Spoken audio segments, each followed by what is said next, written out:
सुरेश वर यादव जी, जिनका उपनाम है सुरेश धर्मराज यादव जी, विधायक हैं।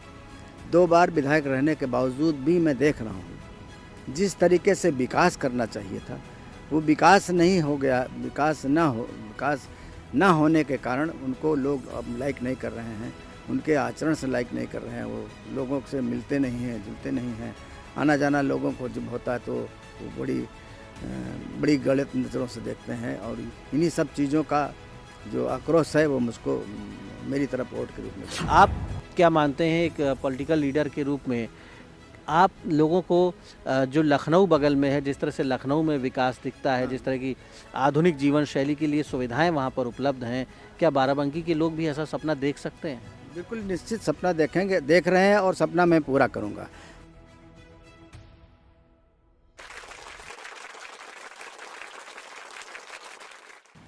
नमस्कार, आप देख रहे हैं the Indian opinion. Facebook, YouTube पर, सोशल मीडिया के सभी प्लेटफॉर्म पर आपका बहुत प्यार और समर्थन हमें मिल रहा है और हम आपको इस समय लगातार राजनीतिक खबरें दिखा रहे हैं और उन लोगों से मिलवा रहे हैं जो लोग नीति निर्माता के रूप में, जनप्रतिनिधि के रूप में आने वाले विधानसभा चुनाव के मैदान में आने के लिए तैयार हैं। और उनको आपका समर्थन मिलेगा तो वो नीति निर्माता और जनप्रतिनिधि बनकर ज़रूर विधानसभा में जाएंगे और जनता के लिए गंभीरता के साथ अच्छे काम करेंगे, ऐसी हम सब अपेक्षा करते हैं। बाराबंकी की इस धरती के एक हमारे साथ समाजसेवी मौजूद हैं, मैं इन्हें समाजसेवी कहूँगा। 45 वर्षों से ये लोगों का इलाज कर रहे हैं, एक डॉक्टर हैं, लेकिन डॉक्टर होते हुए ये हज़ारों मरीजों को निःशुल्क चिकित्सा सेवा देते हैं। पिछले 45 वर्षों से चिकित्सा सेवा का एक संकल्प इनका है जो अनवरत जारी है। डॉक्टर हरिनाम सिंह वर्मा हमारे साथ मौजूद हैं। डॉक्टर साहब, बहुत बहुत स्वागत है आपका द इंडियन ओपिनियन में।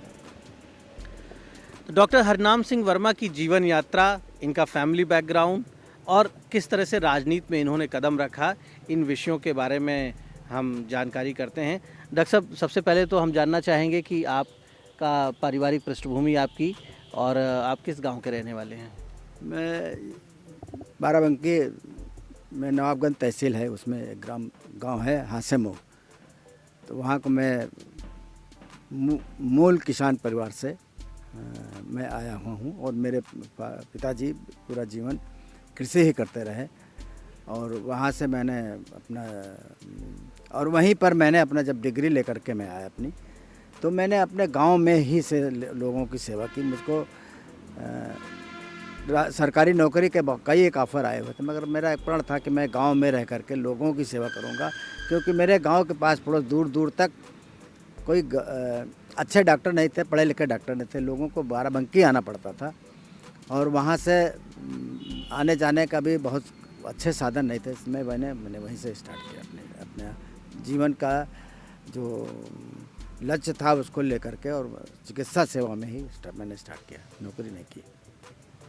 लगभग कितने वर्ष हो गए आपको ये मेडिकल में आए, और जब आप एक डॉक्टर के रूप में आए अपने गांव में 1975 आपने बताया था मुझे कि शायद 1975 से आप चिकित्सा सेवा कर रहे हैं, एक डॉक्टर के रूप में काम कर रहे हैं। आप समझ सकते हैं 1975 यानी आज के लगभग 46 वर्ष पहले डॉक्टर हरनाम सिंह वर्मा मेडिकल की पढ़ाई पूरी करके एक डॉक्टर के रूप में सामने आए और इन्होंने फैसला किया कि शहर में, लखनऊ बगल में है, यहाँ बाराबंकी के बहुत बगल में लखनऊ है। इन्होंने उस समय ये निर्णय लिया कि अपने गांव में ये प्रैक्टिस पहले करेंगे, गांव के मरीजों को निःशुल्क चिकित्सा सेवा देंगे और शहरों में, बाराबंकी शहर या लखनऊ शहर का इन्हें लालच नहीं रहा कि वहाँ पर स्थापित होकर बहुत बड़ा नाम कमाएं, बहुत पैसे कमाएं। तो एक संवेदनशीलता, समाज सेवा की भावना शुरू से ही मैं समझता हूँ आपके मन में रही। तो ये संकल्प जो आपने लिया, क्या देखा आपने गांव के लोगों को, किस तरह की दिक्कतें आती हैं खासतौर पे जो गरीब परिवार हैं? देखिए, चूँकि मैं गांव में पढ़ा बड़ा और जब कोई बीमारी आती थी तो मैं अपना एक एग्जांपल बताना चाहता हूँ कि गांव में अच्छे डॉक्टर ना होने की वजह से मेरी दादी जो है फतेहपुर में, एक मेरे पिताजी के मामा थे, वो वैद्य थे, उनको हमारे गांव से कोई बीमार होता था तो ज़्यादातर लोग उन्हीं के यहाँ जा कर के रहते थे, इलाज करते थे। इससे मुझे एक बड़ा सा एक धक्का लगता था कि इस गांव में ये सारी चीज़ें सुविधा होने के बावजूद भी इस लाइन में कोई आदमी नहीं, तो इसलिए मैंने संकल्प किया कि मैं अपनी पढ़ाई पूरी करने के बाद में अपने गांव में ही लोगों की सेवा करूंगा, पास के लोगों की सेवा करूंगा। तो डॉक्टर साहब ने जब ये देखा कि तमाम गरीब लोग इलाज के अभाव में मर जाते हैं, लोग दूर दूर उस ज़माने में जो वैद्य हुआ करते थे उनके यहाँ जाते थे बहुत दूर और वहाँ रह के अपना इलाज कराते थे, तो कुल मिला के मेडिकल फैसिलिटीज़ बहुत ही न्यूनतम स्तर पर थीं। और उस दौर में डॉक्टर साहब ने एक फ़ैसला लिया और ग्रामीण लोगों को, गांव देहात के गरीब लोगों को बेहतर आधुनिक चिकित्सा सेवा उपलब्ध कराने के अपने फैसले पर आज तक कायम हैं। आज भी लगभग 45 वर्षों से ज़्यादा समय हो रहा है, लगभग 46 वर्ष हो रहे हैं, आज भी इनके गांव में इनकी क्लिनिक चलती है जहां मरीजों की भीड़, गरीब ग्रामीणों की भीड़ इकट्ठा होती है।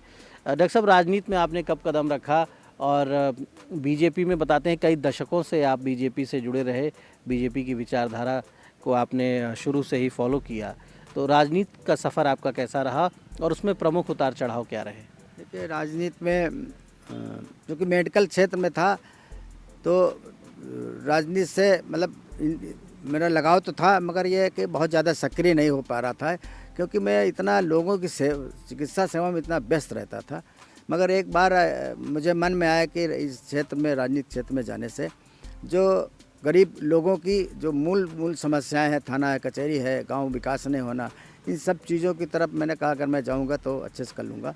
तो मैंने वैसे राजनीति में मेरा मन तो रुचि तो थी, मगर मैंने सक्रिय राजनीति में 1991 में मैंने अपना राजनीति में बीजेपी में सक्रिय रूप में सक्रिय हुआ और 1991 से मैं अपना इस नवाबगंज विधानसभा क्षेत्र जो बाराबंकी विधानसभा क्षेत्र में है, उसमें मैंने अपना पर्चा भी दाखिला किया। उस पर्चा दाखिला करने में मेरे गांव के पास पड़ोस के जितने भी गांव हैं, हर गांव से एक एक दो दो टाली में ट्रैक्टर में लोग गए और मेरा बहुत बड़ा पर्चा दाखिला उन्होंने कराया। आखिर में पार्टी का एक व्यू आया कि मैं इस पार्टी में यादव लोगों की संख्या कम थी, तो पार्टी ने तय किया कि अगर एक यादव कोई कैंडिडेट लड़ जाएगा तो यादव बिरादरी पार्टी से जुड़ जाएगी तो सीटें बहुत अच्छी आ जाएंगी। तो उन्होंने सुंदरलाल यादव जी को टिकट दिया, मुझको मेरा पर्चा वापस कराए। उसके बावजूद मैं पार्टी में काम करता रहा और वो इलेक्शन में सुंदरलाल जी भी हार गए, लोकसभा भी हो रही थी, साथ में कपिल कुसमेव जी लड़ रहे थे, वो भी हार गए। मैं मुझको अगर पार्टी टिकट देती तो मैं उस 91 से अब तक मैं उस विधानसभा क्षेत्र से मुझको कोई रिप्लेस न कर पाता, क्योंकि मैं लोगों के बीच का निकला हुआ आदमी हूँ। ये राजनीतिक संस्था, जनता के बीच आप हमेशा रहे और शायद 3 बार आप विधानसभा चुनाव लड़े। 3 बार किस किस सन में लड़े, किन किन दलों से लड़े? 1993 में ये मसौली विधानसभा क्षेत्र जो अब जैतपुर विधानसभा क्षेत्र है, इसमें 93 में लड़े। 93 में 2-2.5 हज़ार वोट से माननीय बेरी प्रसाद वर्मा से मैं हार गया। उसके बाद 96 में मैं लड़ रहा था, समाजवादी पार्टी से राकेश जी लड़ रहे थे और बीएसपी से फरीद महमूद किदवई जी लड़ रहे थे। उसमें मेरे बहुत आपस में बहुत मतलब नेक टू नेक फाइट रही, लोग मुझको बहुत चाहते थे, मगर किन्हीं कारणों से मैं वो इलेक्शन भी 4000 वोटों से हार गया। तो मैं निरंतर 91 में आप कब लड़े? तीनों सन बताइए हमारे दर्शकों को, किन किन दलों से कब लड़े? नहीं, 91 में तो नहीं लड़ा, 93, 96, हाँ, और 97 में 2007 में लड़ा ये, हाँ 93 और 96 2007 हाँ। तो 93 में आप लड़े, फिर 96 में लड़े और फिर 2007 2007 में 3 विधानसभा चुनाव लड़ चुके हैं और कुछ ऐसा रहा कि एक बहुत छोटे मार्जिन से आप चुनाव हारते रहे, मतलब कुछ 1-2 हज़ार वोटों से आप चुनाव हारे। देखिए, वो मेरा जो पहला इलेक्शन था बहुत बढ़िया था, उसमें मैं 2,500 हार गया। उसके बाद 93 में भी मैं 3-4 हज़ार वोट का, 7 में भी इसी तरह के हार गया। हर बार दूसरे नंबर पर रहता था। मैं पार्टी में निरंतर कहता चला रहा था कि मुझको नवाबगंज विधानसभा क्षेत्र यानी बाराबंकी सदर से लड़ा दीजिए, मैं जीत जाऊंगा। मैं वहां पर अभी प्रयासरत हूँ, अगर पार्टी ने मौका दिया तो मैं निश्चित ही वहां से विजयी हूँ।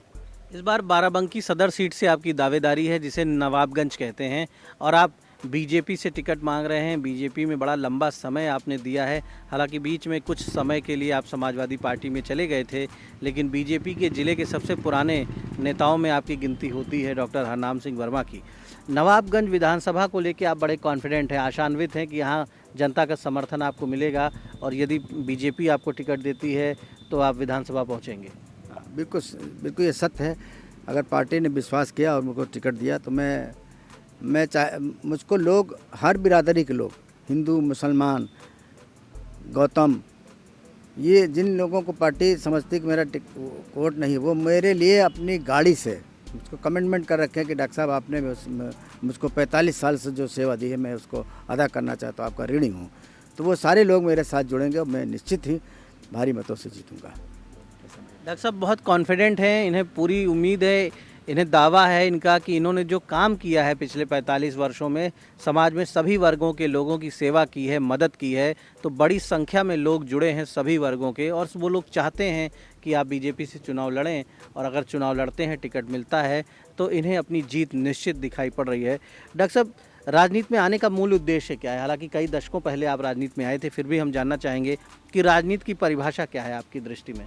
देखिए, मेरी दृष्टि में राजनीति में जैसे गरीब, शोषित, कमज़ोर वर्ग के तमाम लोग हैं जिनकी आवाज़ कोई उठाने वाला नहीं होने की वजह से, ख़ासतौर इस विधानसभा क्षेत्र में जहाँ से मैं दावेदारी कर रहा हूँ, आज़ादी के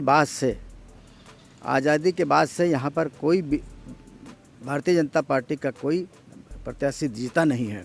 इसलिए मेरे अंदर एक दर्द है कि मैं यहाँ से जीतूं और लोगों की, इस क्षेत्र की बहुत सेवा करूं।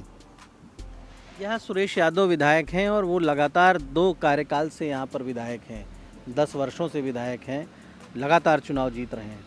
उन्होंने क्या काम किया है क्षेत्र में? आप क्या देख पा रहे हैं कि एक जनप्रतिनिधि के रूप में आप उनको कितना सफल मानते हैं, कितना योग्य मानते हैं, और इस बार भी ये संभावना है कि वो तीसरी बार भी चुनाव लड़ेंगे?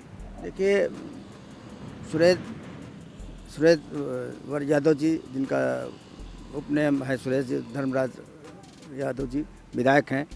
2 बार विधायक रहने के बावजूद भी मैं देख रहा हूँ जिस तरीके से विकास करना चाहिए था वो विकास नहीं हो गया। विकास ना होने के कारण उनको लोग अब लाइक नहीं कर रहे हैं, उनके आचरण से लाइक नहीं कर रहे हैं। वो लोगों से मिलते नहीं हैं, जुलते नहीं हैं। आना जाना लोगों को जब होता है तो वो बड़ी गलत नज़रों से देखते हैं, और इन्हीं सब चीज़ों का जो आक्रोश है वो मुझको मेरी तरफ वोट के रूप में बदलेगा। आपने इस क्षेत्र की समस्याओं का अध्ययन किया है कि नवाबगंज में क्या दिक्कतें हैं, क्या प्रॉब्लम्स आपने यहाँ आइडेंटिफाई की हैं, किस तरह के विषय हैं जिन पर काम करने की ज़रूरत है, और अगर आपको मौका मिलता है जनप्रतिनिधि बनने का, विधायक बनने का, तो वो क्या सुविधाएं होंगी जो आप देने वाले हैं इस क्षेत्र को, जिसके लिए आप मानते हैं कि लोगों को आपसे जुड़ना चाहिए, आपका समर्थन करना चाहिए? देखिए, सबसे पहले इस क्षेत्र में क्या है कि विकास, जैसे मतलब विकास, गांव तक विकास नहीं है। बहुत ऐसे गांव हैं जिसमें जो सरकार की तमाम स्कीमें आती हैं वो सरकार के लागू नहीं होती हैं, और वो लागू ना होने की वजह से लोगों में काम नहीं होते हैं। और मैं चाहता हूं कि अगर मुझको मौका मिला तो मैं गांव में, जैसे वृद्धावस्था पेंशन है, आयुष्मान कार्ड है, या ई कार्ड है, या गरीबों के लिए आवास होते हैं, या गरीबों की और जो समस्याएं हैं जो शासन से मिलती हैं वो हमारे गांव में, हमारे क्षेत्र में, हमारे विधानसभा क्षेत्र में लोगों तक पहुंच नहीं पाती हैं, जिससे लोगों का जो विकास है, जो लिविंग स्टैंडर्ड है, वो मतलब एक समाज में नहीं आ पाता। मैं इन्हीं सब चीज़ों को लेकर के मैं आगे बढ़ूँगा। डॉक्टर साहब, आप मानते हैं कि राजधानी लखनऊ का सबसे नज़दीकी जनपद होने के बावजूद बाराबंकी बहुत पीछे है, और ख़ास तौर पे जिस विधानसभा की आप बात कर रहे हैं, जिला मुख्यालय की विधानसभा है, सदर नवाबगंज विधानसभा, ये जो शहर है बाराबंकी जिला मुख्यालय है, ये लखनऊ से बिल्कुल मिला हुआ है। इसके बावजूद आज यहाँ तंग गलियाँ हैं, आधुनिक सुविधाएँ नहीं हैं, आज यहाँ पर ट्रैफिक जाम से पूरा शहर जूझता रहता है। शहर में मूलभूत सुविधाओं की कमी है, गंदगी, अव्यवस्था, लोगों के लिए बच्चों के खेलने के मैदान नहीं है, पार्क नहीं है जहाँ लोग मॉर्निंग वॉक कर सकें। तो बाराबंकी जो है वो विकास की दौड़ में बहुत पिछड़ गया है, स्पष्ट दिखाई पड़ता है। आप क्या मानते हैं एक पॉलिटिकल लीडर के रूप में, आप लोगों को जो लखनऊ बगल में है, जिस तरह से लखनऊ में विकास दिखता है, जिस तरह की आधुनिक जीवन शैली के लिए सुविधाएं वहां पर उपलब्ध हैं, क्या बाराबंकी के लोग भी ऐसा सपना देख सकते हैं? बिल्कुल निश्चित सपना देखेंगे, देख रहे हैं, और सपना मैं पूरा करूंगा। जैसे यहाँ पर ट्रामा सेंटर नहीं है, जो भी मरीज जाता है थोड़ा सा सीरियस होता है उसको तुरंत रेफ़र कर देते हैं। रास्ते में कई लोगों की मृत्यु हो जाती है। तो सबसे पहला मेरा स्वास्थ्य के बारे में, ट्रॉमा सेंटर है लेकिन डॉक्टर नहीं, अच्छे डॉक्टर नहीं है, बिल्डिंगें हैं, और प्राइवेटों में वहाँ पर इस तरीके से लोगों को प्राइवेटों में भेज दिया जाता है, तो वहाँ मरीजों का शोषण होता है, आखिर में उनको रेफ़र किया जाता है लखनऊ। तब उनकी रास्ते में मृत्यु हो जो विकास, जैसे रास्ते में जैसे बहुत इंक्रोचमेंट है, शहर में बहुत इंक्रोचमेंट है, उसको मेरी नज़र में है, मैं उसको गांव गलियों तक पक्का गली करूंगा। और अगर रोज़गार के लिए जैसे यहाँ से लोग जो प्लान करके लखनऊ चले जाते हैं, मैं कोशिश करूंगा यहीं पर उनके लिए मैं शासन से मांग करूंगा, और मैं खुद अपनी निधि से लोगों के विकास, अच्छे टेक्निकल कॉलेज खोलूँगा, अच्छी ट्रेनिंग दूंगा उन लोगों को, और हर तरीके से जो प्राइमरी स्टेज सुविधाएं हैं वो मैं निश्चित है पूरा करूंगा। कम शब्दों में यदि कहा जाए तो बाराबंकी की जनता से, नवाबगंज की जनता से क्या अपील है आपकी, क्या संदेश है उनको? मैं नवाबगंज जनता से एक ही अपील करना चाहता हूँ कि मेरे जैसे पढ़ाए आदमी को आप चुनिए, जो आपकी हर परेशानी को यहाँ से लेकर के विधानसभा तक उठाऊंगा और उनको हल करूंगा।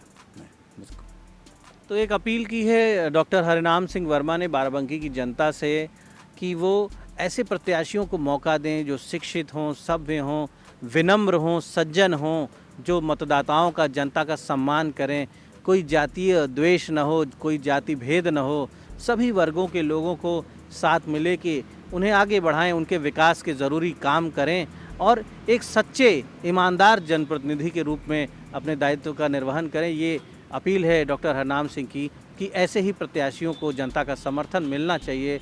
और उसके पहले अपनी पार्टी से भी इन्होंने मांग की है कि इन्होंने इस क्षेत्र में दशकों तक काम किया है, तो ये चाहते हैं कि इनकी पार्टी इन्हें मौका दे, यहाँ से इन्हें टिकट प्रदान किया जाए, चुनाव लड़ने का अवसर प्रदान किया जाए, और ऊंचे मनोबल के साथ इन्हें ऐसा आभास है कि यदि इन्हें टिकट मिलता है तो ये आज़ादी के बाद जो अब तक बीजेपी, पूरे देश में बीजेपी आ गई है, देश के तमाम प्रांतों में बीजेपी की सरकार आ गई है, लेकिन बाराबंकी की नवाबगंज विधानसभा में भारतीय जनता पार्टी अपने इतिहास में एक भी चुनाव नवाबगंज विधानसभा में नहीं जीत पाई है।